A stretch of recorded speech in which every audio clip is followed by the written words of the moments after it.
મંત્રી શ્રી પ્રવીણભાઈ માળીએ પોતાના વતન ડીસા ખાતે મકર સંક્રાંતિની ધામધૂમથી કરી ઉજવણી। પદાધિકારીઓ કાર્યકરો અને સ્થાનિક આગેવાનો સાથે મંત્રીશ્રીએ પતંગોત્સવની ઉજવણી કરી નાગરિકોને શુભેચ્છા પાઠવી। રાજ્યના વન અને પર્યાવરણ, વાહન વ્યવહાર અને ક્લાઇમેટ ચેન્જ રાજ્યમંત્રી શ્રી પ્રવીણભાઈ માળીએ પોતાના વતન ડીસા ખાતે પદાધિકારીઓ કાર્યકરો અને સ્થાનિક આગેવાનો સાથે મકર સંક્રાંતિના તહેવારની ધામધૂમથી ઉજવણી કરી હતી।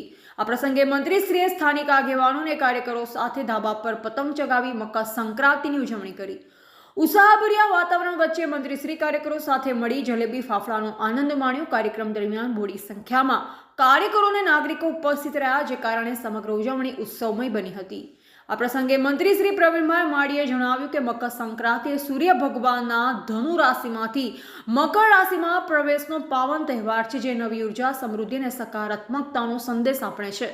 તેમણે સૌ નાગરિકોને મકર સંક્રાંતિની હાર્દિક શુભેચ્છા પાઠવી। તેમણે પર્યાવરણ અને જીવદયાની ભાવનાને મહત્વ આપતા જણાવ્યું કે પતંગ ઉત્સવ દરમિયાન કોઈ પણ પશુ કે પક્ષી પતંગની દોરીથી ઘાયલ ન થાય તેની ખાસ તકેદારી રાખવી ખૂબ જરૂરી છે। તેમણે નાગરિકોને અપીલ કરી હતી કે સંવેદનશીલતા સાથે તહેવાર ઉજવીને જો કોઈ પક્ષી કે પશુ ઘાયલ થાય તો તાત્કાલિક કરુણા અભિયાન અથવા નજીકની પશુ સેવા સંસ્થાનો સંપર્ક કરે। આ ઉજવણી દરમિયાન મોટી સંખ્યામાં સ્થાનિક આગેવાનો અને નાગરિકો ઉપસ્થિત રહ્યા હતા।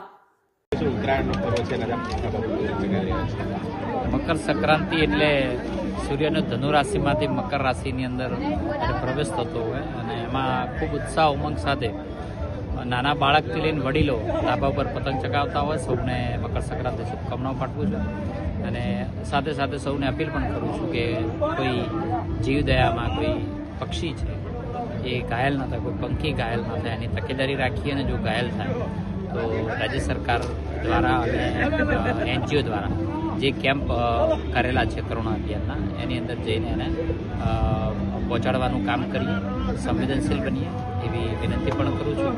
સૌને આ તહેવાર એટલે ઉત્સાહ, ઉમંગ, ઉદ્યોગ, જલેબી ફાફડા ખાઈને બધા ઉત્સવ ઉમંગથી મનાવતા હોય તો પણ રાજ્યના સૌ નાગરિકોને પણ મકર સંક્રાંતિની શુભકામનાઓ।